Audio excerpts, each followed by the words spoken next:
días a todos quienes se nos están conectando en estos momentos a través de la plataforma de Zoom y también a todos los que nos están viendo por Facebook Live. Saludarlos a todos nuevamente en este y último webinar que tendremos dentro de la jornada del tercer ciclo de conferencias que organiza la Agencia de Promoción Turística de Centroamérica. Hoy vamos a cerrar con broche de oro. Tenemos aquí a Enrique Martínez. Enrique, hola, saludos desde Centroamérica. De verdad que es un gran honor contar contigo. Eres el presidente de Segitur. De verdad que contigo creo que vamos a aprender, a terminar de aprender durante toda esta jornada muchísimo más. Te agradezco muchísimo la invitación, haber aceptado estar con nosotros y que sepas que está la industria, aparte de representación de la industria turística de Centroamérica, hoteleros, turoperadores, guías, también autoridades de los institutos de turismo de Centroamérica y República Dominicana, también de las cámaras de turismo, un sector que realmente viene siguiendo a Cata, apoyando a Cata en cada una de las gestiones que está. Entonces, te damos de verdad muchísimas las gracias en nombre de todo el sector por presentar hoy día este tema tan importante como es medidas para recuperar la confianza en los destinos inteligentes de España en tiempos de COVID. Quiero leer pues ante la audiencia también, antes de presentar y decirles que hoy este webinar va a ser moderado por Juan Miguel Moreno, que es CEO de Moreturismo y con quien coordina con Cata toda la organización de los ciclos de conferencias que hemos tenido y que además de eso, pues también es un experto en innovación, un experto en turismo y que definitivamente con la moderación de él, este evento va a ser aún más enriquecedor. Para todos que conozcan quién es Enrique, Enrique es el nuevo presidente de la Sociedad Mercantil Estatal para la Gestión de la Innovación y las Tecnologías Turísticas, Segitur.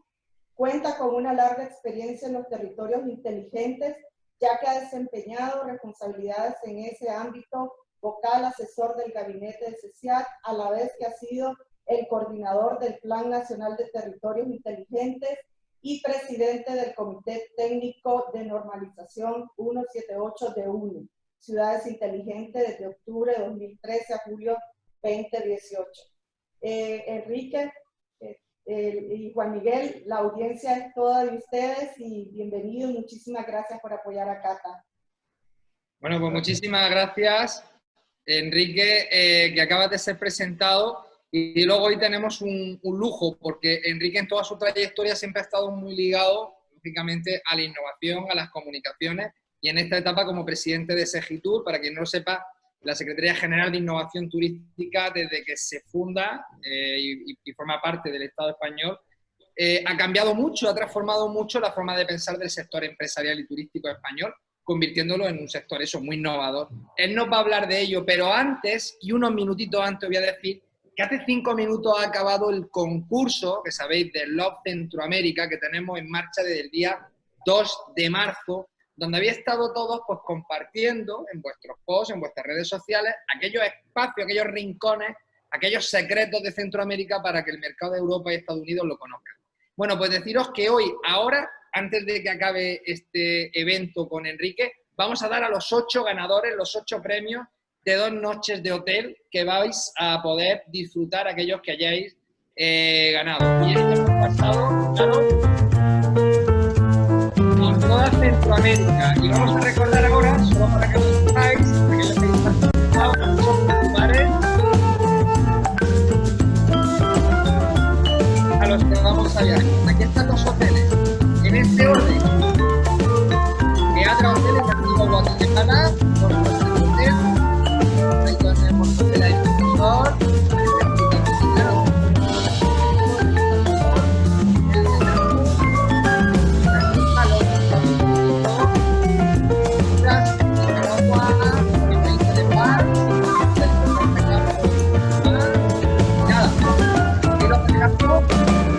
ahí lo dejamos. Y bueno, Enrique, buenas tardes en España, ¿cómo estás?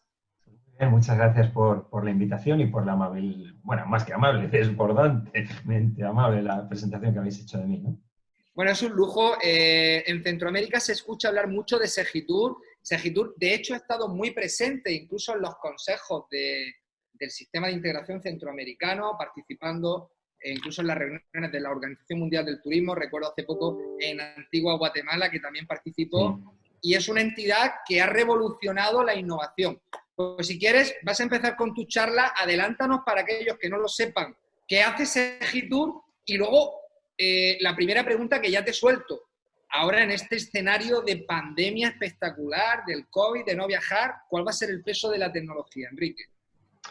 Yo creo que el peso de la tecnología está magnificado siempre, ¿no? Lo que importa son las estrategias empresariales y las políticas públicas. Y al servicio de eso, al servicio de un diagnóstico de qué problema público o qué oportunidades empresariales queremos aprovechar, es cuando la tecnología puede interpretarse y usarse correctamente, ¿no? Normalmente los vendedores de crecepelo, el conjunto de personas a las que catalogamos bajo el nombre genérico de jerga californiana, lo que hacen es venir a decirnos que hay una solución que tú compras en una tienda y te la llevas a tu casa y ya está, y eso funciona. Eso no es así. Hay que tener un diagnóstico de qué problema quieres resolver y una vez que tienes eso claro, lo veremos a lo largo de la charla, empiezan a funcionar las cosas bien. El que solo se deja guiar por la tecnología acaba muy mal. Perfecto. Bueno, pues si quieres comparte tu presentación y recordaros que si activáis subtítulos, nuestro equipo está subtitulando algunos de los grandes temas que va a ir comentando Enrique. Así que empezamos con la presentación. Bueno, pues muchas gracias otra vez por la oportunidad de estar con ustedes. No me voy a extender porque ya me han dicho que ha sido tratado con absoluta profusión el impacto tan grande que va a tener la crisis del COVID en el sector del turismo. Por ahora estamos en estas cifras que les muestro, pero va más allá, ¿no? Primero porque le va a afectar a todo el mundo tarde o temprano. Esto es, al principio sientes que no te afecta y luego pues ves que te afecta dos piezas de dominó después, pero te acabas cayendo, ¿no? Porque va a afectarle a todo el mundo. ¿Y qué tenemos? Pues que los datos tradicionales y las fuentes de información tradicionales no sirven, hay una obsolescencia de los modelos con los que tradicionalmente generábamos productos, experiencias, pues también cambian, hay incertidumbre ante posibles rebrotes, los sistemas de movilidad no terminan de funcionar, en fin, cosas que han visto a lo largo de todo este tiempo, muchas veces, y nosotros lo que hemos hecho es, y ahora compartiré con ustedes, son tres cosas, ¿no? Lo primero, decir que tenemos una metodología que creemos que enfrentarse a un destino, definimos destino turístico inteligente, exige hacerlo con un método, les mostrar el método. Segundo, que esto sucede territorialmente y, por tanto, como sucede en el territorio, el ente gestor que gestiona el destino en el municipio en España o en sus demarcaciones administrativas en sus países, tiene que tener formación y tiene que tener protagonismo, capacidad de intervención. Luego les diré lo que hemos hecho. Y finalmente, lo que creo que es la aportación de más interés a la charla de esta tarde, que es el conjunto de normas que desde España hemos propuesto al mundo para proteger y protegernos, ¿no? Y hemos hecho 21 guías que luego les detallaré con el consenso del sector. Han sido normas nacional primero en España y luego normas ISO, ¿no? En torno a esos tres ejes, empezando por el primero, por la metodología, el concepto de destino turístico inteligente nosotros lo hemos aterrizado en 5 ejes y más de 400 indicadores. Tener una lista de este tipo te permite mejorar tu organización, porque cuando consideras en la gobernanza, en la innovación, en la tecnología, en la sostenibilidad o en la accesibilidad, multitud de parámetros, tienes una visión mucho más rica y te empiezas a controlar, ¿eh? Entonces tú, como al estar controlado porque tienes que cumplir con una serie de requisitos, empiezas a mejorar. Segundo, mejora tu gestión, no solo hacia afuera porque tengas más impacto, sino porque eres consciente de las muchas cosas en las que dependes de otras organizaciones o de otras personas, en la gobernanza, en la innovación, en la sostenibilidad, en cualquiera de los ejes. Entonces te relacionas de una forma distinta con tu entorno. Tercero, porque te hace más consciente de que nos debemos medir por lo que pasa afuera y no por lo que hacemos dentro, como en los sistemas de calidad era tradicional. Aquí se trata de saber si de verdad la sostenibilidad del destino mejora, y eso es meterte en métricas distintas a las que han sido habituales. No solo es el número de turistas y el gasto, sino, oiga, del gasto, ¿cuánto dinero se queda aquí? El empleo, ¿de qué calidad es? ¿Qué recursos consumen las personas que vienen a pasar unos días con nosotros y qué dejan en el territorio? la convivencia con quienes viven aquí de forma regular es satisfactoria, la presión sobre mis recursos naturales, complejizas un poco las métricas, ¿no? Bueno, esto ha permitido a España liderar lo que era al principio una definición, todo el mundo habla de inteligencia, de tecnología, de esto que llamamos la jerga californiana constantemente, y al final ese concepto que estaba un poco vaporoso, en España lo hemos aterrizado y hoy todos los organismos internacionales reconocen cierta preeminencia de nuestra metodología. De lo que vamos a hablar hoy es al final la resiliencia, nuestra capacidad para resistir, y su origen, el origen del término tal como lo utilizamos hoy, tiene que ver con lo que pasó en Estados Unidos con los atentados del 11 de septiembre. A partir de se armó una metodología, unas ideas básicas que han ido articulando el debate y las respuestas que todos hemos dado sobre, primero, tener una cultura de la preparación, anticipar que pueden venir problemas. Casi nunca en las organizaciones esto se considera. Segundo, estando preparado para el imprevisto, hacer que cuando te sucede, tratas de evitar que eso sea así, tienes capacidad para minimizar el impacto, lo que pasa en el momento en el que suceden las cosas, y luego que eres capaz de salir rápidamente, o sea, por tanto, previsión, minimizar impacto y recuperarte con previsión. Ese es el concepto de resiliencia con el que se trabaja normalmente. Nosotros hemos aplicado eso a los destinos turísticos inteligentes, a la red de destinos, y hemos analizado los escenarios que hubo en nuestro país. El primero fue cuando se declaró el estado de emergencia, cuando llega el COVID, en muy pocas semanas, muy poco tiempo, pues fue el confinar el país. Eso nos permitió parar, como se ha hecho en todas partes, nos permitió parar la epidemia y normalizar la situación. Tuvimos un pico pues realmente pavoroso, con los hospitales en situación crítica, muchas veces las UCIs durante algunos días, en fin, los fallecimientos en una escala que asustaron muchísimo a la población. Bueno, en ese momento empezamos a producir medidas económicas, financieras, laborales y de planificación para dar a la gente, para que no se fuera al desempleo, para que no se quedara sin trabajo, dar una solución provisional, que en España se llaman ERTES, por ejemplo. Creo que ustedes pueden hacerse una idea de lo que es algo que te permite seguir ligado a la empresa sin irte directamente a estar desempleado. Dimos una serie de créditos, en fin, se hizo en ese momento de paralización lo que pudo por parar el golpe con la gente, ¿no? Después llegó el arranque, la perspectiva del arranque, el tomar medidas no tan a corto plazo de parar la sangría, sino el pensar un poco en cómo podíamos empezar a actuar, que es esta reflexión sobre el turismo local. No va a venir gente de fuera porque todavía no están abiertas las fronteras, ni siquiera turismo en otras provincias porque no está abierto, pero apenas pueda venir gente de aquí, de las proximidades, pues qué garantías de seguridad, qué procedimientos vamos a dar para que la gente se sienta segura. Después vino la etapa de pensar, ya no podemos mover entre provincias dentro de España, vamos a fomentar el turismo nacional con las mismas medidas de seguridad, que luego les detallaré, estimulando la demanda con algunas campañas de promoción, analizando qué segmentos se podían mover más, qué tecnologías podíamos utilizar para mejorar la experiencia, y finalmente la fase de expansión, que es ya volcarnos otra vez en el turismo internacional, vigilando qué segmentos de fuera pueden venir, cómo se puede estimular esa demanda, etcétera, ¿no? Bueno, desde esa perspectiva, que incluye muchas perspectivas, la primera, la económico-social. Lo primero es que la gente y las empresas no se mueran, si no, no habrá ninguna estrategia a largo plazo porque no tendrás ningún ejército del que tirar el día que vayas a hacerlo, ¿eh? Luego, la segunda es, una vez que atiendes a las personas y evitas que estén en desempleo, preserva su salud, es tratar de fomentar una perspectiva sanitaria y de seguridad más sólida, no solo la de la mera atención. Renovar tu diseño de marketing, empezar a pensar desde el punto de vista de la oferta, cambiar las campañas, gestionar conocimiento, hay muchas cosas en las que no me quisiera entretener de más porque creo que lo importante es la Enrique, parte. te quería hacer una pequeña pregunta también por contextualizar, ¿no? Muchos de vosotros cuando escucháis destino turístico inteligente, que esto del DTI para muchos de nosotros es muy conocido, pero algunos de vosotros os preguntaréis si en Centroamérica hay algún destino turístico inteligente.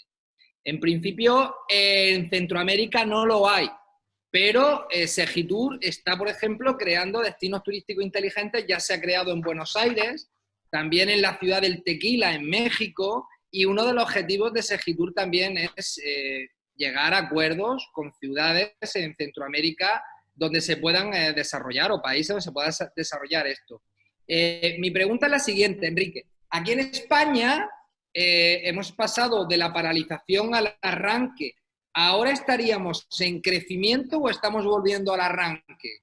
No, yo no magnificaría, vamos a ver, nadie, cuando llega una epidemia, y los análisis que hay de epidemias pasadas, con la epidemia de gripe que asoló el mundo, procedente de los soldados de Estados Unidos que fueron a la guerra mundial y que se llamó indebidamente la gripe española, duró 2 años, porque al final estas cosas tienen su tiempo. O sea, tú has logrado parar los problemas, en este momento en casi todos los países que han hecho las cosas razonables de encerrarse en casa, de aguantar el tirón que esto supone también de crisis económica, o sea, pero que han preservado la salud de sus poblaciones. Hay un momento de contención. Un momento de contención que impide que sigas la marcha que seguías de haberte metido en un número de muertos inasumible o en una situación casi de horror, ¿no? Que una vez hecho eso, pues sigue la enfermedad y sigue habiendo contagios. Lo que pasa es que tienes ya mecanismos para detectarlos con prontitud y contener, esperemos que con éxito, esos pequeños focos que surgen, porque el virus, aunque no lo veamos, sigue ahí y va a seguir un tiempo, bueno, mucho tiempo con nosotros. Ha venido para quedarse toda la vida, como el de la gripe, como el de los resfriados, como otras muchas cosas, ¿no? Los humanos que estamos aquí, por la digresión, somos personas que hemos crecido matando a nuestros congéneres portando virus. Cuando los grupos humanos que empiezan la agricultura y la ganadería empiezan a tener contactos de las vacas, de los caballos, de las gallinas, que te pasan enfermedades, te hace resistentes a enfermedades, y cuando tú tomabas contacto con otros grupos humanos, lo que les transmitiese eran tus gérmenes y lo que tú te ibas extendiendo porque ellos no estaban preparados para esa enfermedad. O sea, que el grupo humano que está aquí por su relación con los virus y por tanto es consustancial la historia de la humanidad, la relación con los virus. Hombre, no es grato el momento de conocerse, desde luego, pero que eso ha funcionado siempre así, por tanto entra dentro de la normalidad evolutiva. Y bueno, estamos conteniendo eso, y yo creo que lo estamos conteniendo con mucho éxito en el común de los países, ¿no? Esto solo está fuera de línea en aquellos países donde no se ha querido reconocer la realidad. Bueno, aquí estamos en Centroamérica en momentos complicados, todavía de paralización. Pero bueno, nos vamos un poco al plano tecnológico, y la pregunta es, ¿cómo se aplica la tecnología a cada uno de estos escenarios, Enrique? Pues hemos hecho una guía, no voy a extenderme con detalle, porque lo que quería compartir con ustedes es la parte más práctica, de qué tipo de tecnologías hay en estas fases que son de utilidad. Pero de eso voy a hablar cuando hable de las normas con mucho detalle y aplicado de verdad, ¿no? Entonces, por esto, como esto es aquí tienen procesos de transformación digital interna, pero todo esto suena muy teórico y luego lo voy a aterrizar en lo que ha pasado en destinos concretos, ¿no? El refuerzo de la realidad virtual parece que funciona en los museos, por ejemplo, luego me referiré a ello. El refuerzo de la gestión de colas y aforos ha sido decisiva, la optimización de aplicaciones turísticas para gestión de crisis, el uso de pulseras, la vigilancia con cámaras, en fin, todo esto ha dado lugar y luego lo explicaré en algunos destinos concretos, ha dado lugar a esta guía que hemos hecho con la red de destinos turísticos inteligentes. Tenemos 85 ciudades que trabajamos en red, que desde el primer día que esto pasó nos pusimos a compartir entre nosotros la ignorancia, lo que sabíamos, las perplejidades, cosas que no habíamos visto nunca, esto cómo se afronta, porque nadie se había enfrentado nunca a esto, ¿no? Hay una crítica que se hace a muchos gobiernos en el mundo por parte de prensa o de opinión pública, que es, oye, usted está improvisando. Pues claro, naturalmente, ¿quién había hecho esto antes? Si no lo hemos hecho nunca, pues estaremos improvisando, ¿no? Y hemos hecho esta guía, tienen ustedes aquí abajo la referencia, está en nuestra página web, se la pueden descargar y ahí tienen todo esto bastante detallado. ¿Qué querría destacar de esta guía? que se ha hecho, ven ustedes aquí que está la Federación Española de Municipios y Provincias, y la hemos hecho 85 ciudades hablando todos los días, teniendo seminarios, teniendo unas charlas los viernes sin estructura previa para ir contando cosas que hacíamos. Bueno, pues ahí lo tendrán con más detalle. La gran aportación, y luego de esto voy a hablar en los ejemplos, ¿no? La gran aportación española para protegernos y proteger a la gente ha sido el diseño de normas, ¿no? Hay una pregunta que no sé si es el momento de hacer, que planteaba en el vídeo con el que respondía a la invitación de esta charla, que es: ¿ustedes qué creen que es más útil para lidiar con una pandemia como esta y recuperar la confianza? ¿La tecnología, la normalización, el generar normas, o una campaña de anuncios que diga, oiga, que aquí no pasa nada, estamos todos bien y tal? Esa es una pregunta que no es retórica, que luego me gustaría que ustedes respondieran. Y la parte de las normas es la que les voy a contar yo ahora, ¿no? ¿Qué es lo que se hizo cuando surge esto que no ha surgido nunca? Pues España tiene una larguísima tradición en el mundo de la calidad. Este símbolo que ven ustedes aquí, la Q de calidad turística, es una marca del Estado español, como concepto que administra el ICTE, y se convocó a todos los expertos en 21 sectores, agencias de viajes, balnearios, hoteles, campings, campos de golf, los guías turísticos, el turismo activo, el ecoturismo, espacios naturales, congresos, parques de atracciones, o sea, todo lo que casi pueda uno imaginar, 21 guías. Se movilizó en cada uno de estos grupos pues todo el talento que se pudo, de profesionales, de sanitarios, en fin, de todo tipo. Al final había pues grupos que tuvieron 300 personas trabajando, 500 personas trabajando, y en un plazo récord, en muy pocos días, lograron identificar la situación y decir qué había que hacer en una playa, qué había que hacer en un museo, qué había que hacer para minimizar los contactos de coronavirus, los contagios. Perdón. O sea que, Enrique, recapitulando un poco en esto que acabas de comentar, Segitur convoca a todo el sector turístico español dividido en estas profesiones, ¿verdad? Que vemos aquí, el turismo activo, y les pregunta, ¿verdad? Medidas para reducir el contagio. Y de ahí sale un documento muy trabajado, dice que hay grupos incluso hasta con 300 participantes. Sí. Hay grupos que es ICTE quien lo lideró, nosotros participamos, fuimos un actor importante, pero no, esto lo diría ICTE, que es quien debe hacerlo, que es el estudio de calidad. Estudio de calidad turística, pero bueno, nosotros participamos decisivamente y efectivamente hubo grupos muy masivos y en un plazo de tiempo muy reducido lograron hacer lo que decíamos antes, que es importante: definir qué problema quieres resolver. Una vez que tienes el problema a resolver, empiezas a buscar la tecnología. Lo primero que surge siempre son los vendedores de crecepelo, que vienen vendiendo martillos para cualquier clavo y viendo clavos en todas partes, incluso en alguna cabeza, ¿no? Que les dice que no tienen razón. Bueno, eso se hizo así, se generaron 21 normas, se hizo muy rápido. Después, estas normas las validó el Ministerio de Sanidad. O sea, ustedes pueden tener ese diagnóstico como hoteleros o como personas de turismo activo. Yo como Ministerio de Sanidad, los médicos también en un plazo récord dijeron que aquello estaba bien. Eso, que era una guía voluntaria, se pasó al organismo de normalización español, a UNE, que es este que está aquí, que es el organismo y eso se pasó a normas ISO, a normativa internacional, también en un plazo récord. De forma que ahora las 21 normas que articulan la seguridad, el diagnóstico sobre la seguridad en el mundo, tienen origen en nuestro país, en este esfuerzo. Y en definir problemas y en movilizar el talento, no tecnología, no nada de eso, es talento humano para definir qué problemas tengo y cómo resolverlos, ¿no? Y ahora entraremos en cómo se hizo en muchas cosas. Por ejemplo, en las playas.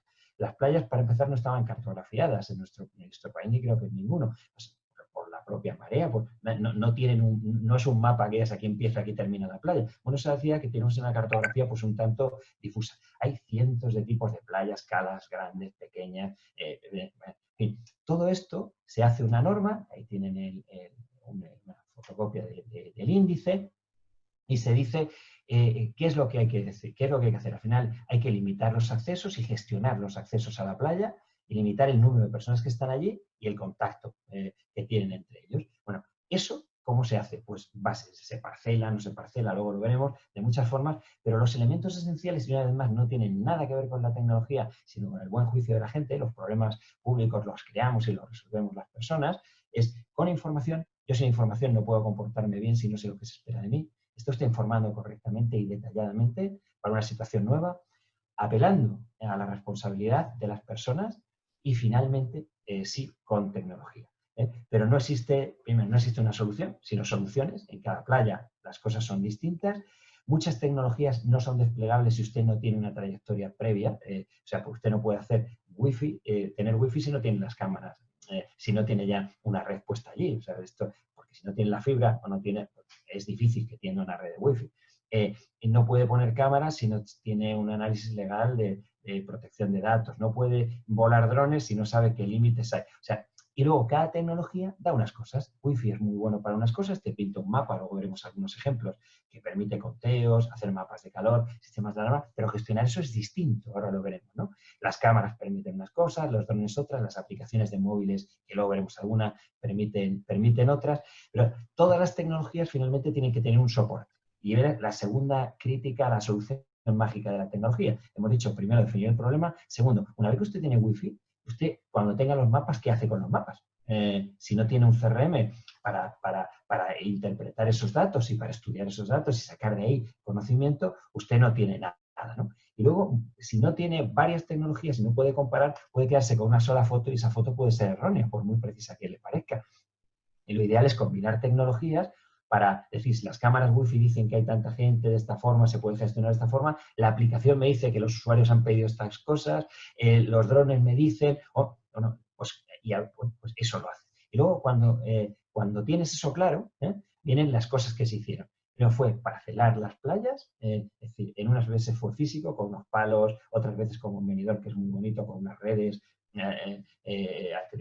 ligadas con su tradición, las almadrabas del atún, otras veces como en Andalucía, que las playas tienen una arena muy gruesa, con el tractor mismo que limpia la playa, pinta las demarcaciones. Eso se puede hacer de muchas formas. La segunda es la gestión de accesos. Bien, ya hemos pintado las casillas donde tiene que estar la gente. ¿Cómo se calcula bien el aforo, si está lleno o no está lleno?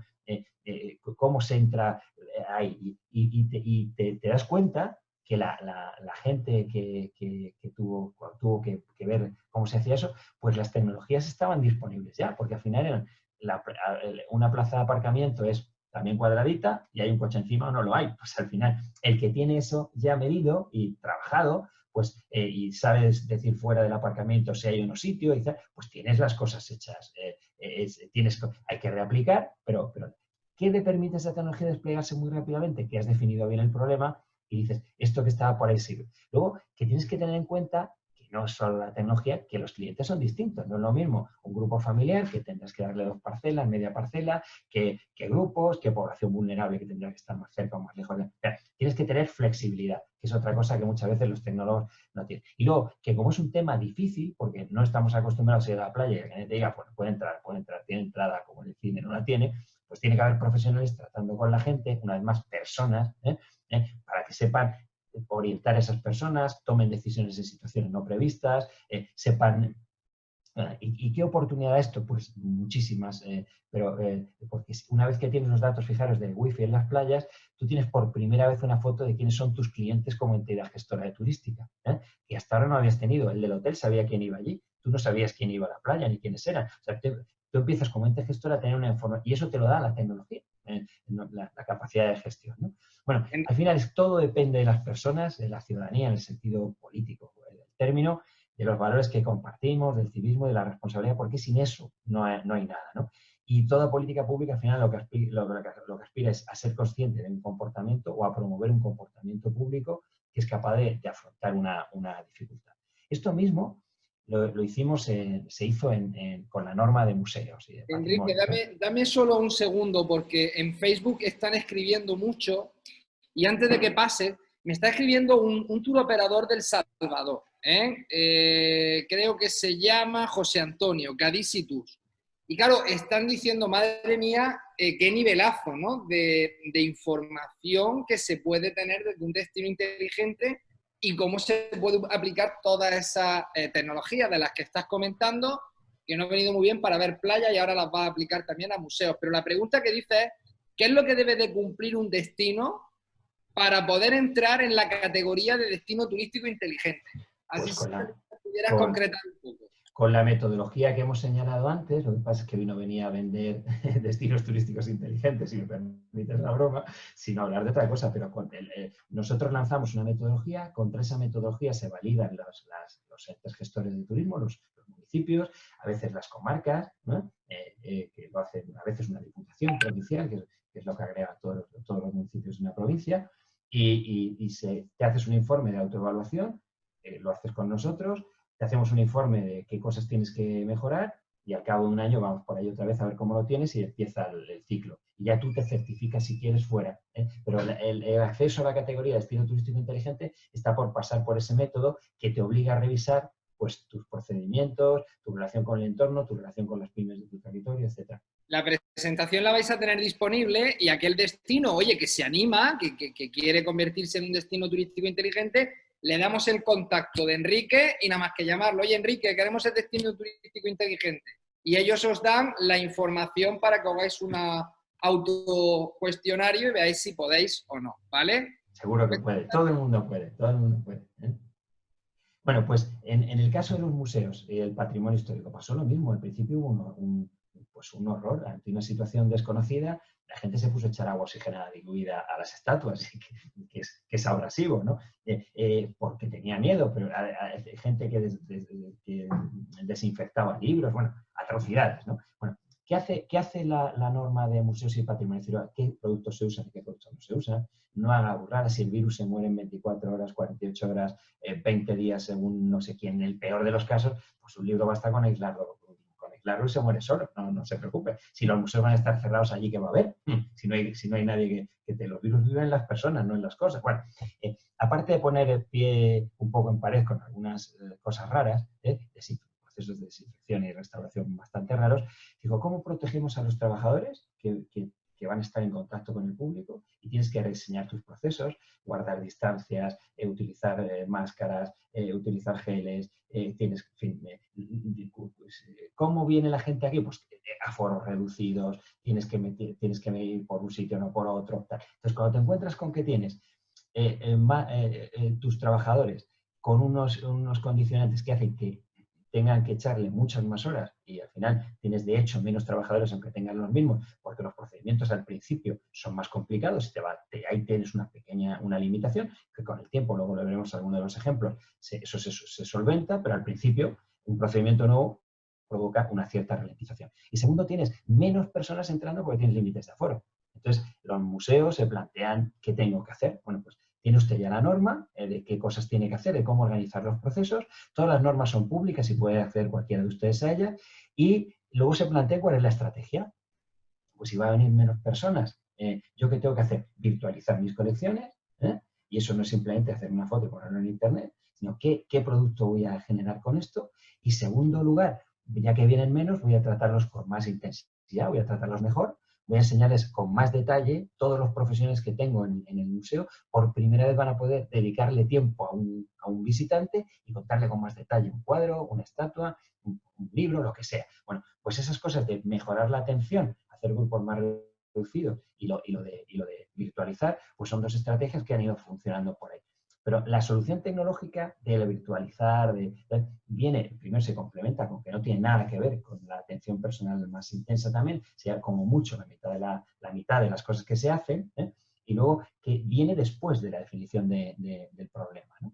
En el caso de las playas del que antes hablábamos, por poner la tecnología final, pues han surgido muchas aplicaciones de playas. Esta, por ejemplo, es la de Baleares, que lo hizo una empresa española que se llama Erri, que uno ve ahí las playas, las distintas playas de la ciudad, la de Palma, la de Ciudad Jardín, en fin, y uno elige qué playa quiere, la del Jardín, pide un ticket y la aplicación te devuelve un ticket, como una entrada de cine, te dice a qué hora y vas allí y entras con tu plan.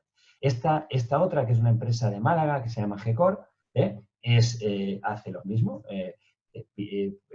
Esta es más completa porque tiene también muchísima información sobre el tiempo, sobre un sinnúmero de cosas, Y también sirve para las piscinas, pues sacarte tu entrada para la piscina. Tiene un calendario, tiene eventos, tiene de todo. Bueno, y la gente con eso se maneja y pide lo que sea. En el caso del wifi, pues lo tradicional es, han visto ustedes que hemos dicho que es hacer círculos, o sea, dividir la playa, hemos dicho, en cuadraditos, en rectangulitos y asignar colores. Los rojos están llenos, las zonas amarillas están medio llenas, las verdes es más libre, bueno, lo que sé. Eso se hace a veces simplemente, bueno, demarcando en rígido, en cuadrados o en rectángulos, y otras veces hay una empresa sevillana que es capaz de hacer esto que ven ustedes abajo, es decir, no, que la gente se coloque libremente y yo voy avisando de dónde se llena y dónde no. Entonces hay zonas rojas, pero hay zonas que son intermedias, hay zonas que están verdes, o sea, no me hace falta tanto dirigir a vaya usted a estos metros cuadrados y hacen cuadrados que hemos señalado antes, entonces está, bueno, pues está realmente muy bien, ¿no? En el caso de otra norma, en las oficinas de turismo, ¿no? Pues lo mismo, ¿qué tiene que hacer una oficina de turismo para que las cosas vayan bien y no se contagie la gente? Este es el caso de CONIR, que lo que han hecho, ahora estos son los mapas finales, es reformar la forma en la que ellos daban el servicio. Al principio dice, ¿por qué la norma?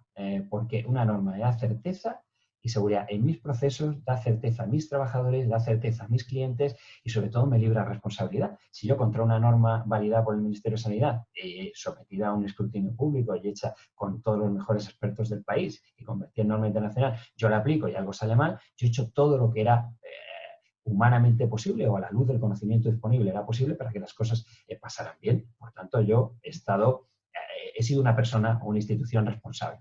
Por tanto, la certeza es algo que todos valoran y por eso ellos se pusieron a hacerlo. Y hacerlo es difícil porque tiene normas como que usted tiene que limpiar los baños 6 veces al día, limpiar las mamparas de separación 6 veces al día. O sea, que eso en un proceso habitual en un ayuntamiento, pues normal era limpiar una vez al día o 2, pero no 6. Bueno, pues ahora cambias tus procedimientos gracias a la norma que te habilita internamente también para pedir cosas que antes no te hubieran dado y lo haces, ¿verdad? Segundas cosas, que tus procedimientos internos también tienen que cambiar. La norma es solo el principio. Luego viene la tecnología y hemos visto que cada uno la tiene que traducir a su forma. ¿Qué han hecho en CONIL, por ejemplo? Pues innovar en las mamparas. Frente a las mamparas tradicionales, que son estas barreras de plexiglas que solemos ver por todas partes, ellos las han hecho de vidrio. ¿Por qué? Porque dice, ¿cuál es mi negocio aquí? Al final, en una oficina de turismo, todo el que ha ido hay una señorita, un señorito muy amable que te enseña un mapa, te pinta, mira, pues usted está aquí, quiere ir aquí, tiene este sitio y este sitio y este sitio. Te lo señala. Bueno, pues han plastificado el mapa, tú te asomas, tienes una barrera de cristal, te asomas solo por debajo la mano y pintas en una superficie que está plastificada cuando tienes que pintar. Pero ese no debe ser el propósito, quieres ir más allá y entonces lo que han hecho es pasarse a los QRs, pasar a trabajar directamente sin papel. Entonces, eso ha costado que la gente está acostumbrada a que le den folletos y a recoger folletos. Las políticas públicas muchas veces de promoción son hacer folletos. Bueno, pues todo eso cae y ahora empiezas a hacer códigos QR para mostrar productos turísticos. Antes veíamos aquí alguno, la ruta del atún, la ruta de cualquier cosa, de los chiringuitos, de los mercadillos, pues tienes aquí, los tienes en un mapa, pero el mapa lo tienes en el móvil, y te dice dónde puedes ir, dónde lo tienen ustedes allí la aplicación y tienen para verlo con detalle después si quieren, ¿no? ¿Esto qué supone? Pues que al cambiar tu forma de relacionarte con la gente, cambiar la relación con el cliente y ahora empieza a ser, el peso empieza a ser de la imagen, no del texto, como era antes, y les ha permitido mostrar un montón de destinos turísticos con mucha más facilidad. Antes, el proceso de presento un presupuesto, saco las fotos, hago el texto, luego la vida cambia, surge un bar nuevo, una alternativa nueva, un plato nuevo, un restaurante nuevo, bueno, el folleto deja de servir y ahora cuando lo haces con QR, cuando lo haces soportándolo en esto, pues puedes hacer muchísimas más rutas y con muchísima más flexibilidad, ¿no? Entonces, eso ha provocado una aceleración de cosas que ya pensaban que había que hacer, And it's not a great economic cost, and we can still have contact with the client, showing la tecnología, el que la gente no se lleve folletos o el que tú no hagas folletos, a mucha gente le cuesta un tiempito, como dicen ustedes por ahí, ¿no? Esto, al ser más barato, pues han hecho mucho más y luego han hecho una cosa muy bonita, que en los hoteles o en los restaurantes tú tienes un pequeño atril con una serie de códigos QR. Entonces tú acercas el móvil y tienes allí la información. En lugar de tener como antes en los hoteles un montón de papel, tienes códigos QR que además se actualizan enseguida. Y luego ha provocado también como aceleración no solo el que tú produces ya con QR y te has digitalizado un poco más. Esto de la digitalización al final es hacer más unidades a menos precio. Y fíjense usted lo que pasa aquí, haces más mapas a menos precio. Eso es digitalizar, no otras cosas. Vamos, si te parece, Enrique, hacer una pequeña votación para ver qué tal el código QR lo estáis utilizando. Por favor, vais respondiendo a aquellos que utilicéis el código QR en vuestras instalaciones. Y es verdad, Enrique, que algo que costaba mucho antes, ¿verdad? Ahora en España, como que todos los sitios, ¿no? Los restaurantes, todo el mundo utiliza el QR y antes parecía que a todo el mundo le costaba utilizarlo y ahora de pronto todo el mundo lo usa sin ningún problema. Pues mira, el 33% de la audiencia por ahora, casi el 35% utiliza QR. O sea que no es mala señal y parece que por aquí van también muchas de las cosas que estás comentando. Y fijaros una cosa que es el que tú tienes el incremento, que primero tú te transformas, haces más códigos y tú tienes ahora un incremento de las consultas. Un poquito más fuerte, Enrique, que se te escucha muy fuerte. Que tienes un incremento de las consultas telefónicas y desde redes sociales muy grande. Primero tú te transformas, y una vez que tú te transformas, el público responde. Y entonces empiezan a relacionarse contigo de otra forma. Nunca deben llamar empiezan a ir menos por allí, pero necesitas más gente allí atendiendo por teléfono. Empiezas a tener muchas consultas y muchos diálogos que se producen directamente en redes sociales, etc. O sea, Conil, en este caso, ¿no?, ha aplicado una norma que es el producto de los expertos, lo ratifica el Ministerio de Sanidad, a los gestores públicos les sirve para dentro de su entidad local negociar e imponer, por decirlo así, condiciones sanitarias. Usted tiene que lavar 6 veces, tiene que hacer esto, yo tengo que personalizar la solución, hacer lo del vidrio, lo de los mapas. Ese proceso de transformación que ya habían pensado del QR se acelera y la sorpresa de ellos es que les permite hacer más cosas, más rutas que antes no podían hacer porque el precio y el tiempo que exigía uno de los folletos habituales era mayor, y además te permiten finalmente meterte en otro mundo que es el de vamos a atender de otra forma porque la gente empieza a demandarme por redes sociales y por consultas telefónicas lo que antes no me demandaba. Este es el caso, hemos visto playas, hemos visto museos, este es el caso de las oficinas de turismo. El otro caso, el de los hoteles, que pasa lo mismo. Un grupo de expertos propone una norma, la lanzas. Esta es una cadena de unos hoteles que son solo para dormir y desayunar. Están concebidos para las ciudades, para la gente que trabaja. ¿Qué es lo que dicen ellos igual? Lo mismo. Oiga, cuando la pandemia nos asaltó, todo el mundo se puso a proveernos de soluciones, a pedir. Bueno, al final, una solución tiene que ser un estándar que tiene que compartir todo el mundo, pues lo único que me da certeza. Si yo aplico una norma que se me ha ocurrido a mí, no hago nada, no porque sea mala ni buena, sino porque tiene que tener un refrendo, ¿no?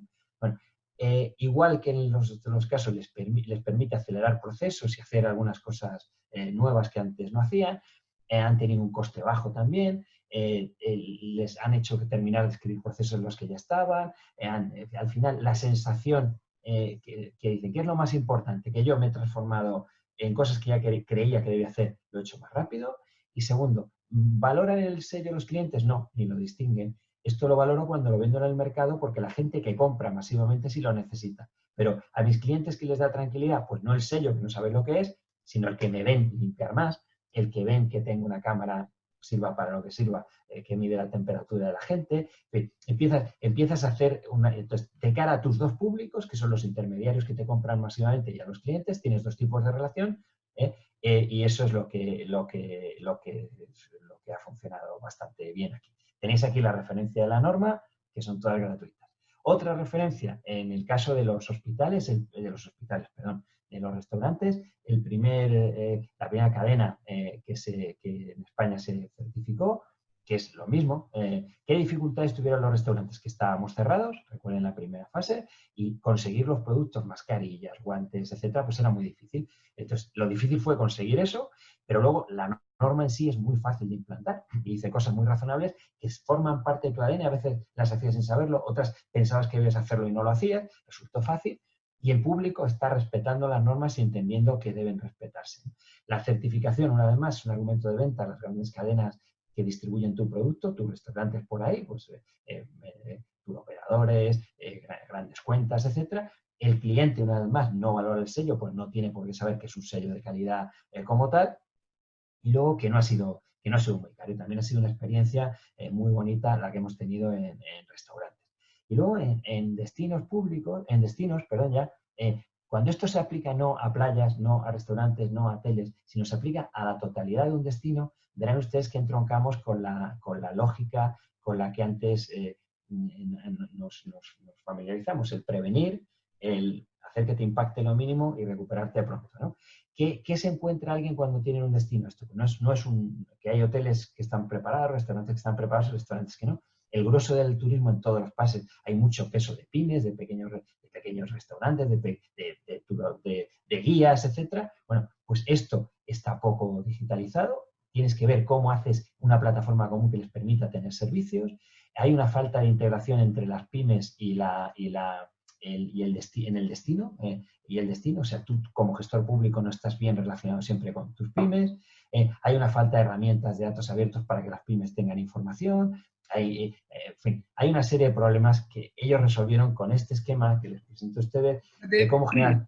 Enrique, que estás hablando de Benidorm, lógicamente, Sí. que es una de las banderas, ¿verdad?, de la innovación Sí. en España y la punta de lanza. Y antes habíamos preguntado si las empresas de Centroamérica estaban utilizando el QR y solamente el 33% acuérdate lo estaban usando. Y entonces hemos preguntado si saben hacerlo, porque muchas veces algo tan sencillo como un código QR, que nos creemos, Enrique, que es algo que todo el mundo sabe hacer, pues la encuesta nos dice que el 74% de los que estáis viendo esta charla no sabéis hacer un código QR. No es una cosa hiper sencilla, es poner un vínculo. Entonces esto ya no le lleva a Cata a replantearse algún taller para hacer códigos QR, ¿no? Pues poner un ejemplo. Sí, y fijaros... la digitalización de la empresa, ¿verdad, Enrique? Sí, y fijaros que el éxito de Conil, del que hablábamos, es que ellos hacen códigos QR. Ellos los hacen constantemente. Y lo que le piden al ayuntamiento es, me haces la página web del atún y yo la traduzco a QR, me haces la página, me haces lo de los horarios de autobuses. O sea, claro, es que hay que saber hacer eso para hacerlo. Y tienes que hacerlo con muchísima agilidad, si no estás en este negocio, claro, ¿no? Ahí se lo lanzamos a la Agencia de Promoción de Centroamérica, un taller para hacer códigos QR, donde se pueden poner las cartas de los restaurantes, los servicios de las empresas y un montón de utilidades. Invitáis a mis compañeros de Conil ya que han dado pie al debate.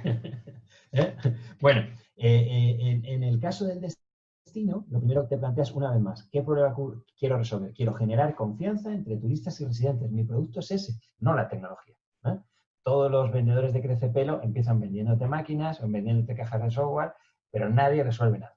Una cosa que como politólogo tengo una desviación profesional y siempre acabo contando es los problemas públicos no existen, se definen. Aquí hemos definido problemas, han visto ustedes con qué grupos, pero se definen y no existen. Cuando se definen siempre tienen sesgos, siempre hay alguien que gana y alguien que pierde y hay que saber quién y cómo. Y luego, para tristeza de todo el mundo, nadie ha resuelto ningún problema en la historia de la humanidad. Y eso que suena muy raro al principio es, piensen ustedes qué países en el mundo, las civilizaciones, vamos a ser más generosos, han acabado con el asesinato, con el robo, con ninguna. O así, ninguna. Quiere decir que los problemas tienden a resistirse bastante. Y hay realidades que tú administras, no problemas que resueltas. No. Cuando coges el punto de vista de una política pública, es realidades que administras, que mejoras sustancialmente, y la humanidad lleva haciéndolo toda la vida, pero no voy a resolver. Aquí no resuelve nadie nada porque apenas hay una situación que quieres haber resuelto, que tocas una realidad, esa realidad evoluciona y tienes el siguiente problema. La gente... Pues esto viene muy en la línea de la pregunta que te hace Miguel Martínez. Enrique, Miguel Martínez del Hotel Huella Lenca de Honduras. Y la consulta dice, de todos los sitios turísticos asignados como destino inteligente, Enrique, ¿cuántos o en qué porcentaje han tenido el éxito esperado ¿Y cuál ha sido la ocupación hotelera o el flujo de visitantes que tienen esos destinos? El flujo todavía es muy pequeño y por eso no tiene nada que ver. Usted tiene que, vamos a ver, si usted no hace las cosas bien, no irá nadie.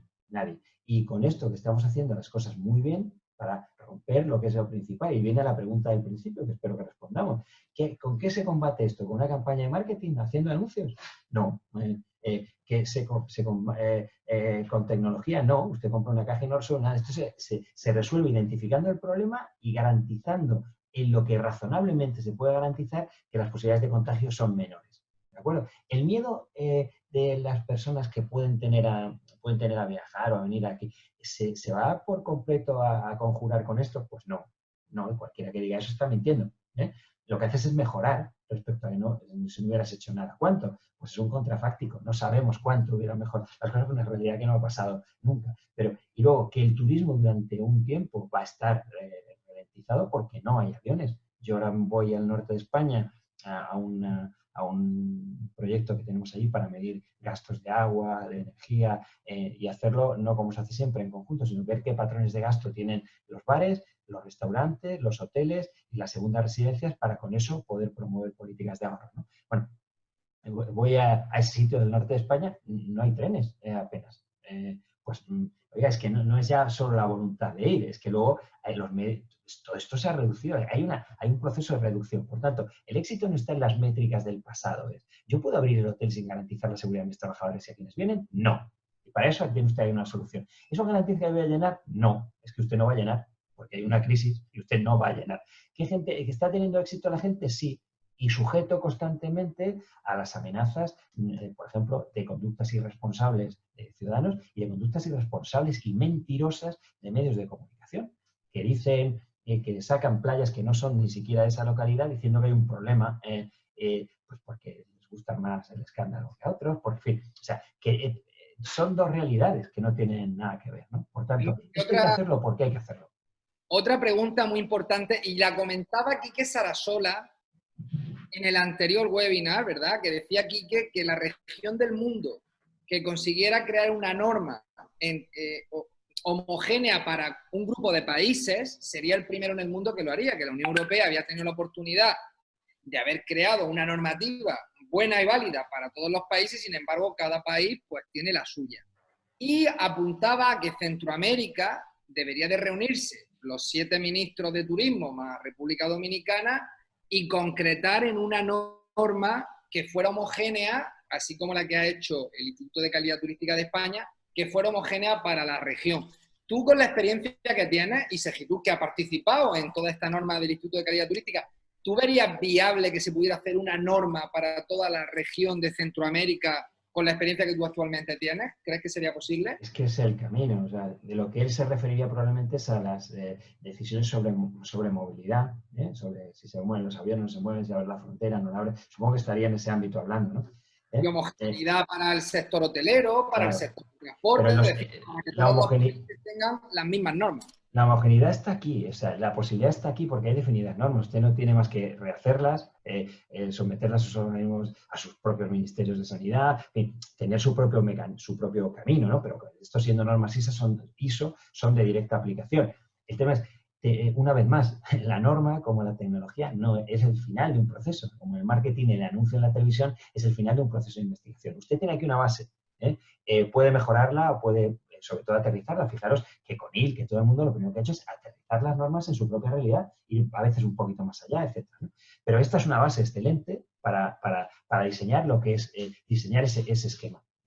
Ese esquema. Y sí, yo creo que debe hacerse, ¿no? Nosotros ahora hemos hecho una norma de semántica para COVID, de qué cosas hay que informar del COVID y cómo se informa, y que todos hablemos el mismo lenguaje. En unos días lo vamos a presentar el día 24 en San Senso, en esta localidad que os decía del norte de España. Lo compartiré con vosotros y os hacéis llegar a la gente, pero al final, cuando tú quieres informar de COVID, tienes que decir, ¿dónde están si usted se pusiera enfermo, ¿dónde están las instalaciones aquí? Si yo tuviera que transmitirle unos consejos antes de que usted viniera aquí, ¿cómo le llamo?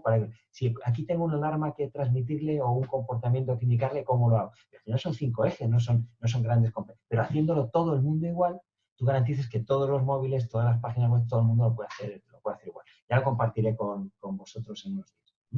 Vamos, que la respuesta es sí y debe hacerse.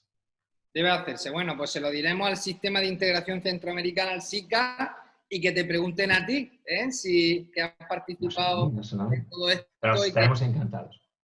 Magnífico. Seguimos. Bueno, que lo que hicieron ellos es, para generar confianza, es tener al final, hay que tener una infraestructura de funcionarios, de personas o de una empresa, pues de personal que presta un servicio, de una oficina para garantizar la resiliencia, un grupo de profesionales que se dedicaban a eso, unificaron la información que era válida para transmitir a los ciudadanos, o sea, que hay que decirles de qué fuentes vienes, vamos a normalizar qué datos se transmiten, de qué forma se captan datos, que es importantísimo que la información esté validada, a todo el mundo se le diga lo mismo y no haya nunca errores ahí. Hicieron un plan de comunicación público-privada para compartir los datos y luego gestionaron la seguridad, el cambio y la sostenibilidad del destino. Y se aliaron con el mundo local, con el de las pymes, los hoteles, los restaurantes, todo el mundo, para lo público y lo privado, ir de la mano en impulsar el modelo que habían definido entre todos, generando zonas seguras, certificaciones, etc. El proceso está, esto que yo aquí solo os muestro una transparencia solo, pero en Visit Benidorm tenéis la referencia completa de cómo lo hicieron, es que cuando tienes normas de playas, normas de restaurantes, sigues teniendo verticales. ¿Qué falta ahí? Pues ese espíritu de vamos a gestionar un territorio que son todas estas cosas juntas, ¿no? Y esto es lo que creo que nos puede enseñar Benidorm para dar la siguiente vuelta de complejidad. Hemos visto, no es la tecnología, son las normas se hacen construyéndolas con nuestro conocimiento, se validan por sanidad, esas normas luego hay que aterrizarlas en cada sitio y personalizarlas, y cuando tienes la norma empieza a venir la tecnología, ¿eh?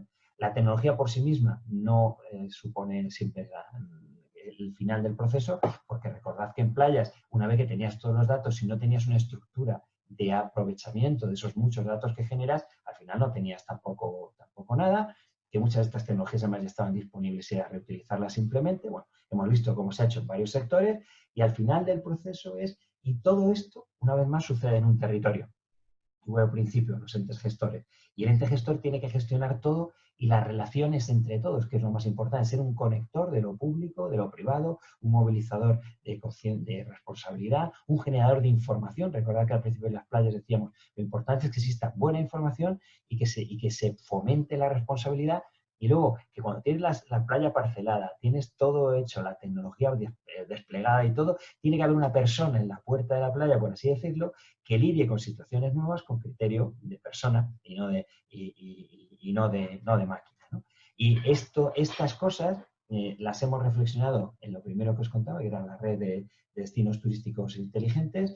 En esa guía que señalaba al principio están contenidas nuestras lecciones.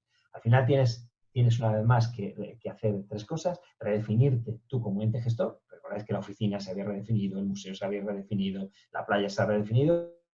Crear grupos de trabajo, porque esto tiene muchísimos temas de detalle. Eso que decíamos al principio nos va a afectar a todos de formas que no sospechamos y va a afectar a quien no sospecha que le va a afectar. Póngase usted a estudiar cómo, y luego con eso redirigir un plan, hacer un plan y ponerte a trabajar. Veis que el esquema siempre es el mismo. Así que muchas gracias por la invitación y espero que haya alguna pregunta más.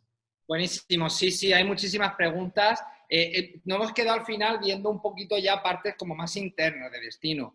Bueno, me estaba preguntando Miguel Martínez si vas a poder compartir la presentación, que le parece súper interesante. Entendemos que sí, ¿verdad, Enrique? Bueno, te la he mandado. Si no la distribuís, quiero que sepa que no es mi responsabilidad. Te la linkeamos por aquí, por favor, Karina, que quede linkeada ahora para que todas la puedan acceder. Bueno, Dorcas Marroquín nos hace una pregunta bien concreta. Dice Dorcas, dice, específicamente en un hotel, ¿con qué información sugieres utilizar los códigos QR? Respóndela tú y luego si quieres yo también le digo, porque hay tantas opciones. Pues díselo tú, vamos, hay miles de opciones que no hay ninguna de otras. Miles, pues desde la carta de los restaurantes, el horario del gimnasio, todo es que puedes meterlo todo. Hasta, ¿qué te digo yo? Una hoja de reclamaciones o de ideas también lo puedes hacer. El tema es, aprende usted a hacer códigos, como has dicho tú antes, y una vez que vea eso, la utilidad que tiene, fíjese en la experiencia de Conil. Por eso es decir, que ellos han duplicado el número de cosas disponibles, de folletos virtuales disponibles, porque se te empiezan a ocurrir muchísimas cosas, ¿no? Las excursiones, ¿verdad, Enrique? Que va a haber mañana, pues en vez de en papel ahí delante, pues con el código QR las puedes hasta reservar. Con el No solo código... en papel, es que en papel no las podrías hacer. Tú la de mañana no te da tiempo a editarla, sacar las fotos y publicarla. Y con un código QR sí. O sea, la velocidad que ganas y el coste por unidad se reduce, que eso es la digitalización. O sea, esa es la ventaja de la digitalización. La única, ¿eh? El resto lo hacemos los humanos, ¿eh? Seguro que después de esta charla de Enrique se va a hacer un taller de código QR. Estoy casi seguro. Ya veréis cómo le buscará a la autoridad de turismo correspondiente. Eso. Bueno, nos pregunta también Reinaldo García Mercado, de una universidad de Honduras. Dice Enrique, enhorabuena, son charlas excelentes. Nosotros como universidad tenemos el proyecto de apoyar a las empresas turísticas con realización de los menús, ¿verdad? De los menús en QR, ¿no? Como un aporte para el inicio de operaciones bajo las nuevas medidas. Saludos desde Honduras, atentamente Reinaldo García Mercado, que es director de la carrera de turismo en la Universidad Tecnológica de Honduras, en el UTH. Bueno. Reinaldo, un saludo, que creo que yo en esa universidad alguna clase he dado. Si está en San Pedro Sula, quiero recordar, creo que por allí en alguna ocasión he pasado. Muchas gracias, Reinaldo. Yo en Honduras solo he estado allí, en San Pedro Sula, precisamente en el aeropuerto, siempre de camino a otro sitio, a Guatemala y a El Salvador, que es donde he estado por ahí regularmente, ¿no?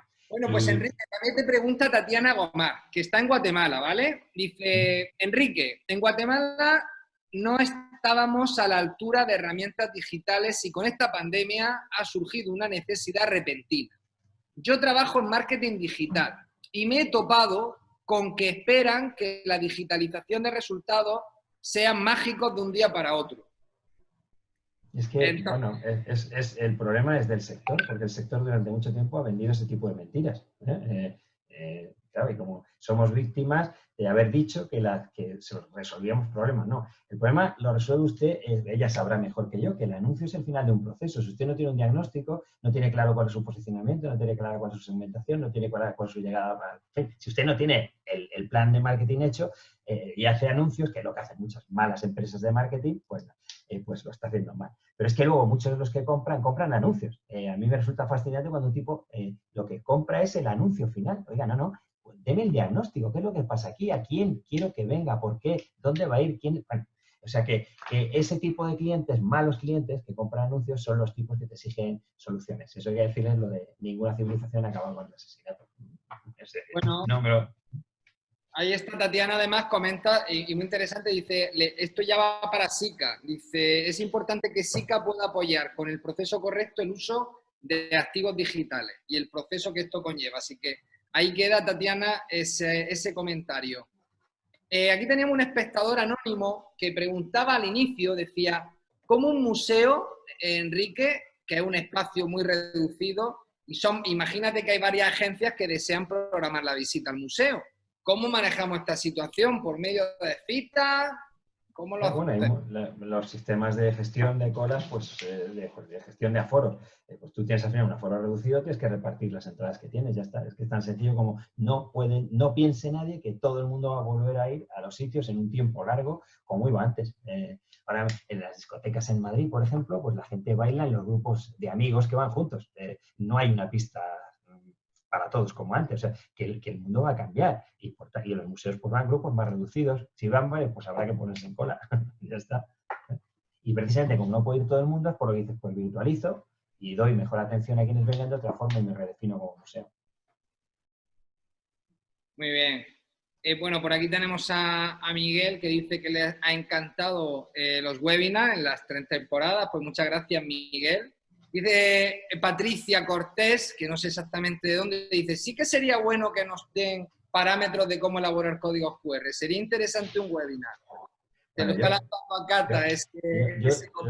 Lamento haber sacado el tema, ¿no? Porque no, todo lo contrario, ha sido muy pero digo por qué lo lamento, porque al final nos quedamos otra vez en el final del proceso. Esto no es, y yo no me pongo a hacer códigos QR, no. Oiga, quédense con la historia completa. gente que hizo normas movilizando el talento y la profesionalidad de la gente de siempre, que estaban aquí antes de la jerga californiana y seguirán después. Segundo, eso lo convertimos en una norma pública para que tenga un soporte con el Ministerio de Sanidad. Tercero, que lo personalizo, que me transformo y que fruto de mi transformación, unas veces tengo que hacer códigos QR y otras veces tengo que hacer otras cosas. Pero no confundan el final del proceso con el proceso, porque es lo habitual. Y los del crece pelo ahora querrán vender códigos QR. No, esto va de vender resolución de problemas públicos, que es algo más complejo. Bueno, antes de entrar en el concurso, para estos últimos 5 minutos vamos a Del decir... que yo he sido excluido y quiero... que Enrique dice que quiere entrar en el concurso próximo porque justo en el último minuto no ha dado tiempo, ¿verdad, Enrique? Claro. Ahora vamos, pero estoy viendo también a Carolina Briones, que no sé si quiere ya aprovechar alguna pregunta rápida, pero también, Carolina, comentar que Miguel está diciendo mi agradecimiento, don Enrique Martínez, excelente presentación, y es que Enrique, de verdad, ha sido una presentación espectacular, muy potente. Estamos hablando de que tú llevas, y te lo digo con toda la humildad, pero sé que estás llevando una de las entidades a nivel mundial más innovadoras en turismo. Soy realmente un ejemplo a nivel mundial, lo que estáis haciendo. Te doy la mayor enhorabuena a ti y a tu equipo. Y Carolina, antes de los finalistas del concurso, ¿alguna pregunta? Sí, no, estaba bien atenta, escuchando lo que nos estaba comentando Enrique, pero más que todo, más que una pregunta, pues es un comentario y decirle a Enrique cómo es que nosotros funcionamos y que creo que muchas de las acciones que ustedes están implementando, pues nosotros como región vamos a trabajar. CATA es una agencia que es que nosotros ejecutamos la estrategia de mercadeo, esto también para la audiencia nuestra, de que los que no conocen tanto de nosotros, pero está integrada por un sector público y por un sector privado de turismo de toda Centroamérica, pero somos una instancia meramente operativa y este tema de implementarlo del QR o otro tipo de herramientas o impulsar talleres que puedan generar y mejorar la competitividad de nuestras empresas, pues es una gran función que nosotros tenemos como agencia. Así que la información y los modelos que ustedes vinieron implementando, además de felicitarlos por el corto tiempo que crearon todas estas 21 normas, la verdad que ha sido un trabajo titánico y que a nosotros también, como agencia que somos sector público y privado, nos estamos uniendo y viendo también la pregunta que te hizo Juan Miguel, siempre la hacemos porque queremos saber si nosotros, y a ver tú qué piensas, que lo que ya lo dijiste y de todo como una estrategia de poder tener guías o normas entre los 8 países de Centroamérica. También se nos ha dicho que cada uno deberá también respetar la norma propia que tiene su país y que también pues es recomendable unificar o unir o tener guías para poder ser también una estrategia de mercadeo muy importante en estos mercados donde lo hacemos. Entonces, esa se la respondiste a Juan Miguel de que sí, que era muy importante, y comentarte que nosotros estamos trabajando a través de otra instancia que es la Secretaría de Integración Turística de Centroamérica, poder trabajar una guía en común con todos los países. Pues no es fácil, somos 8, cada uno tiene sus propias políticas, se tiene que adaptar, y bien lo comentaste, a cada uno de los ministerios de salud, después ver cómo se buscan certificados, que también lo han mencionado, lo buscar importante sumar, ¿no? es. Buscar sumar o sea, agregar. Es que no tiene sentido si cada uno tenga una norma, porque al final es recordar lo que decían las personas de los hoteles. Nada más surgir esto, todo el mundo se puso a producir normas. Además, ¿quién refrenda esa norma? Si es solo su cadena de hoteles, pues eso se quedará en nada, porque lo que usted tiene que buscar es el crédito del mercado. Y cuanto mayor sea el volumen del mercado, al que abarcas, más mercado generas y más tranquilidad generas, porque más habrá más gente trabajando. Entonces, hay que tener humildad, aquí no hay nada propio. Las cosas al final, las normas son muy sencillas. Son, cuando las tengan ustedes, que están ahí con las referencias para que ustedes las descarguen, verán que dicen cosas elementales. Si es que esto son cosas elementales. Frente a todos los gurús estos de la tecnología, ¿qué ha funcionado al final en la contención de la pandemia? Que todo el mundo habla de rastreadores, las aplicaciones. Aquí, quedarse en casa, que creo que se hacía desde hace ¿cuánto? un tiempo, ¿no? O sea, que somos las personas las que tenemos, y los gobiernos, los que tenemos capacidad de eso. Por lo tanto, no se trata de dar clases de QR, sino de políticas públicas o de estrategias empresariales, porque esto va de eso, va de personas, va de organizaciones que tienen fines públicos o fines privados, fines comerciales, y al servicio de eso está todo lo demás, ¿no?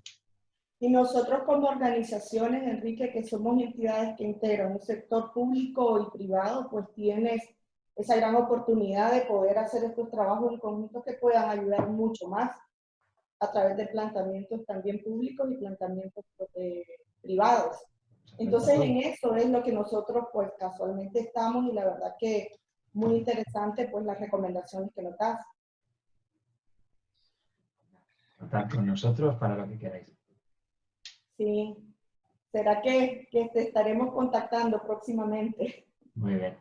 Bueno, hay muchas más preguntas por Facebook. Hoy hemos tenido pues picos de audiencia muy altas, pero está ya José Enrique por ahí y os digo, si alguno de vosotros habéis concursado en esto de Love Centroamérica, poner vuestra foto, que sepáis que justo ahora ya en directo vamos a decir los 8 ganadores, 2 noches de hotel en 7 países. No sé si habéis visto antes el principio del vídeo, pero vamos a poder estar en los siguientes hoteles. Ahí os lo voy a decir.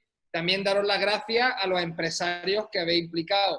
El Hotel Adra de Antigua Guatemala, el Hotel AM Resort de República Dominicana, el Hotel Joya del Pacífico de Costa del Sol, El Salvador, Hotel Nambu en Costa Rica, el Hotel Pico Bonito en Honduras, el Hotel Real La Merced en Granada, precioso, de Palm Ocean Front Suites en Belice y Casa de Campo Pedassi en Panamá. Así que, José Enrique, compártenos, dale al botón. Esto es como, no sé si habéis visto alguna vez el sorteo de Navidad de la lotería, pero bueno, es la primera acción de gamificación que hemos hecho desde Visit Centroamérica y estamos ilusionados de ver los 8 ganadores. Ahí va. Perfecto, perfecto. Vamos a realizar el procedimiento del sorteo. El programa se llama Easy Promos. Os lo digo por si alguno de ustedes quieren organizar, que le digo yo, un concurso entre vuestros clientes para invitarle una noche y hacer una promoción. Y promos, ya que hablamos de tecnología, cuéntanos cómo lo hacemos. Perfecto, como habíamos comentado, habrá 8 ganadores en el sorteo y también hemos establecido 8 usuarios de reserva para que en caso de que algún ganador no reclame el premio, pues que pase a formar parte del listado de reserva. Y si finalmente no ganara nadie, pues aquí estoy yo que he querido sortear. Enrique Martínez haría las habitaciones que queden vacías sin problema. Bien, pues vamos a proceder a realizar el sorteo. Venga. Le damos al botón y ahí van a salir los 8 nombres. Vamos, ahí está. Efectivamente. Venga. Ya los tenemos. Tenemos los 8 ganadores y los 8 suplentes. Tenemos en primer lugar a Carlos Antonio Palacios Hernández. Segundo lugar, Ilenia Martínez Gómez Saracena. Bien. En tercer lugar, tenemos un usuario que se llama Eduardo Galindo. Muy bien. A continuación, Stephanie Leonor Oyuela Ortiz. Ok. Continuamos con Ronald Eduardo Renderos Galdames. A continuación seguimos con Marcobar 3LA96, es su nombre de usuario. Seguimos con Edwin Antonio Saldívar Bonilla. Y finalizamos con Edwin Blanco. Esos son los 8 ganadores que serán publicados también en el perfil en los perfiles de redes sociales oficiales de Visit Centroamérica, donde explicaremos también que para reclamar el premio deberán ponerse en contacto con nosotros por mensaje privado y ya les explicaremos con más detalle cómo reclamar cada uno de los premios. Vale, pues nada, lo vamos a publicar hoy mismo en Facebook, en Instagram y en Twitter. El nombre de los ganadores y el nombre de los suplentes. Y los ganadores nada más que escribirnos a través de la red social Visit Centroamérica y ya está. 2 noches de hotel en el orden que nos vayan llamando, en el orden que va apareciendo en el vídeo. Así que, oye, José Enrique, muchas gracias. Y bueno, en total, ¿cuántos participantes hemos tenido? No han sido muchos, pero oye, hemos compartido fotos. ¿Cuántos han sido? Sí, han sido 117 participantes lo que hemos tenido. Muy bien. Y también es verdad que en el tema del concurso, aunque no ha habido ese volumen de participación, sí ha habido mucho respaldo por parte de los usuarios mediante sus likes a las publicaciones y mediante sus comentarios, donde también nos agradecían este tipo de acciones. Pues muy agradecido a todos los que habéis participado, porque además estáis ayudando a promocionar Centroamérica, a promocionarla entre todos en las redes sociales, decir Love Centroamérica, viaja pronto a esta región. Bueno, pues pasamos ya la palabra a la secretaria general de Cata para que clausure. Por nuestra parte hemos tenido un lujazo haber podido trabajar con vosotros, gracias a todo el equipo de Cata y también a Aranza, a América, a Deni, a Karina, a todo el equipo que había estado trabajando. Y bueno, secretaria, clausura. Gracias, Juan Miguel. Gracias a todos los que nos han seguido ya en estos 15 webinars y 3 ciclos que ha venido organizando Cata desde abril. Muchísimas gracias a Enrique por esta valiosa información. La verdad que apasiona muchísimo el tema también de destinos inteligentes, y creo que tenemos que seguir aprendiendo mucho más. La información y estar todo el tiempo conectado y no perdernos es definitivamente muy, muy importante para todos. Debemos de estar atentos a las tendencias, al comportamiento, de cómo va, y así es donde Cata pues vamos a acompañarlos en la medida de nuestra posibilidad. Enrique, gracias, gracias Juan Miguel, gracias a todo el equipo también que ha hecho posible la realización, y muchísimas gracias a todos los participantes. Y felicidades a quienes han sido los ganadores de este primer concurso, e instarlos a todos a conocer las maravillas de nuestra región, las maravillas de Centroamérica. Todos somos una única región, todos somos centroamericanos, así que apoyarnos y conocer, cuando esto sea posible, los maravillosos atractivos que tiene nuestra Centroamérica y República Dominicana. Saludos a todos y bueno, damos por concluido el webinar. Gracias, Enrique. Gracias, Juanmi. Gracias a vosotros. Gracias.